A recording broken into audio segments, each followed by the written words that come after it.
रविंद्र भाटी के पास अपनी कोई नहीं है कार, उसके काफिले में इतनी कारें कहां से आती?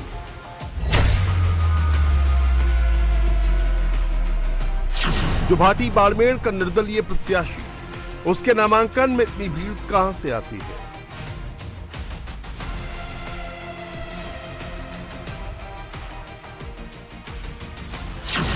जिस भाटी परिवार का कोई सियासी बैकग्राउंड नहीं, उस रविंद्र भाटी के लिए इतना क्रेज क्यों?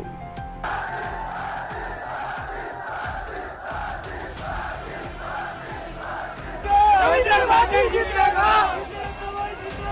रविंद्र भाटी जीतेगा। भाटी के लिए गुजरात, कर्नाटक और मुंबई में इतना क्राउड क्यों और कैसे इकट्ठा हो जाता है?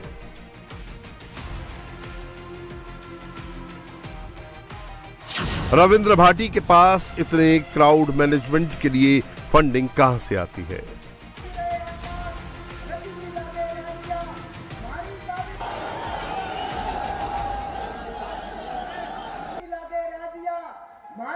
जनता का आशीर्वाद है, मेरे पास कुछ भी नहीं है।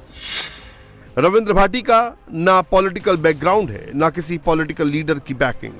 भाटी के पास ना तो बीजेपी जैसी बड़ी पार्टी का सपोर्ट है, ना ही कांग्रेस का हाथ, लेकिन फिर भी रविंद्र भाटी के पॉपुलैरिटी का ग्राफ 7वें आसमान पर है। रविंद्र भाटी जीतेगा।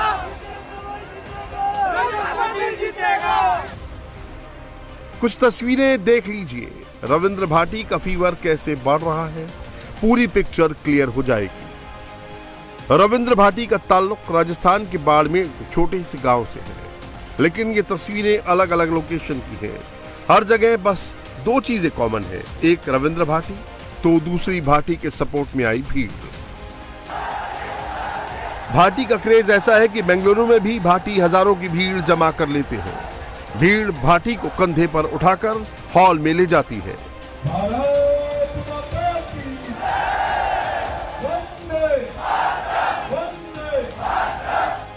भाटी के लिए यही दीवानगी आपको सूरत में भी दिखेगी और अहमदाबाद में भी। भाटी की आंधी किसी एक स्टेट में नहीं चल रही है, ये हवा महाराष्ट्र में भी चल रही है और चेन्नई में भी चल रही है। हैदराबाद में भाटी की एंट्री पर हलचल तेज हो जाती है। राजस्थान से आता हूँ, मैं मेरी राजस्थानी को सबसे पहले रखता हूँ और जीवन भर रखूंगा। हमारे रीति रिवाज और संस्कृति को हमेशा साथ में लेके चलना एक युवा के नाते मेरा धर्म है। रविंद्र चेहरे और लुक पे राजस्थानी टच रखते हैं। रविंद्र का अंदाज भी ठेठ राजस्थानी है। रविंद्र जब राजस्थानियों के बीच होते हैं, वो राजस्थानी में ही बात करते हैं। ये रविंद्र का अपना स्टाइल है, जो रविंद्र को बाकी नेताओं से अलग करता है, लोगों में रविंद्र की रुचि को बढ़ाता है, राजस्थानियों के बीच रविंद्र को पॉपुलर बनाता है। एक साधारण परिवार हूं आने वालो युवा जदे जनता री आवाज ना उठाउण लागो, जदे उमर अधिकारा रे वास्ते बोलण लागो, जदे वो छात्र संघ रो अध्यक्ष बन्यो, जदे देवतुल्य जनता रे आशीर्वाद री बदौलत विधायक बन्यो, तो थाना सोच होण लागो, थारे कीड़े चढ़न लाग गए कि एक आम परिवार में आने वालो लड़को इतनी तक कांकर पगोर।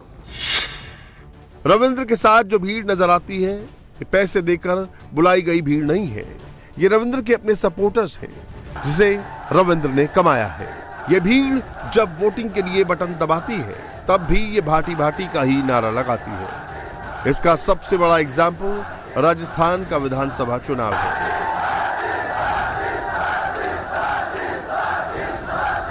रविंद्र भाटी ने बीजेपी से बगावत कर 2023 का विधानसभा चुनाव लड़ा। भाटी ने बीजेपी से टिकट नहीं मिलने से बाड़मेर के शिव विधानसभा से निर्दलीय चुनाव लड़ा। भाटी को 2023 के विधानसभा चुनाव में 41.5% वोट मिले। भाटी ने 1.6% के मार्जिन से जीत दर्ज की। भाटी की इस जीत ने कांग्रेस और बीजेपी दोनों को चौंका दिया। पूरे देश में रविंद्र सिंह को राजस्थान की सियासत की नई सनसनी के तौर पर पहचान मिली।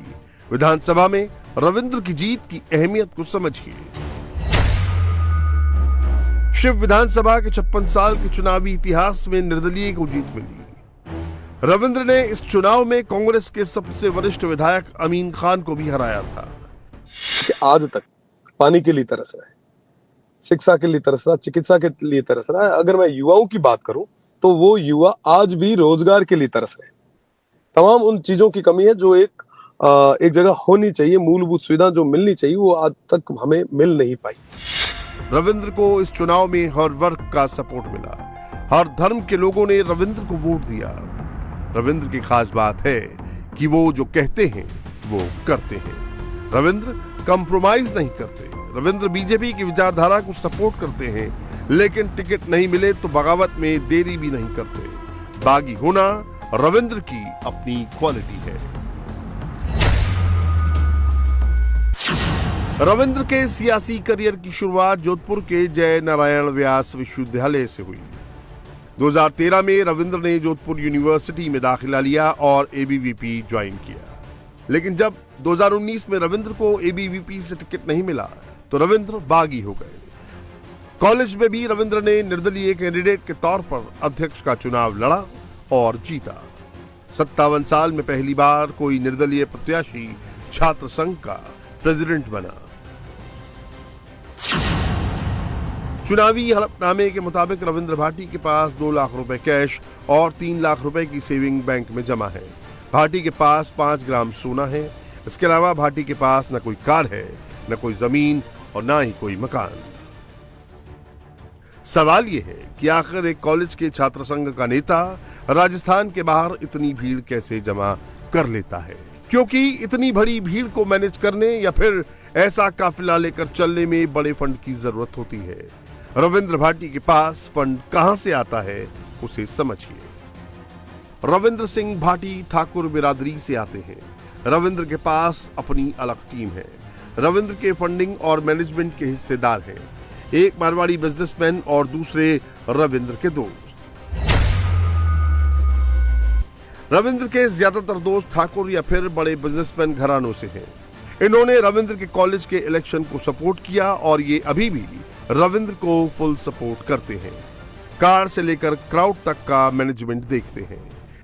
इसके अलावा रविंद्र को राजस्थान के राजपूत और राजपुरोहित से भी समर्थन मिल रहा है। राजस्थान के कई बड़े व्यापारिक घराने भी रविंद्र को सपोर्ट कर रहे हैं। रविंद्र को मारवाड़ी, जो कि बिजनेस कम्युनिटी है, उससे फंडिंग मिल रही है। रविंद्र को सपोर्ट करने वाले इन राजस्थानियों का बिजनेस ज्यादातर बेंगलुरु, गुजरात और महाराष्ट्र में फैला हुआ है। यही वजह है कि जब राजस्थान में सियासी तपिश बढ़ी हुई है, ऐसे वक्त में भी रविंद्र भाटी अलग अलग स्टेट में अप्रवासी राजस्थानी सम्मेलन कर रहे थे। पुणे, नवसारी, सूरत, हैदराबाद, चेन्नई और बेंगलुरु को कवर कर रहे थे। मैं मारवाड़ से आता हूं और मारवाड़ के लोग देश के अलग अलग हिस्सों में व्यापार के लिए जाते हैं। और मैं आपको बताना चाहूंगा कि मेरी लोकसभा क्षेत्र से लगभग 2 लाख प्रवासी भाई हैं जो देश के अलग अलग कोनों में अपना व्यापार कर रहे हैं। उन सभी से आशीर्वाद लेने के लिए मैं गया था और मुझे उन्होंने जो उपस्थिति उन्होंने दर्ज करवाई, मुझे पूरा भरोसा आने वाले 26 तारीख को वो बढ़ चढ़कर इस लोकसभा चुनाव में समय निकाल के आएंगे भी और मुझे आशीर्वाद भी देंगे। जी।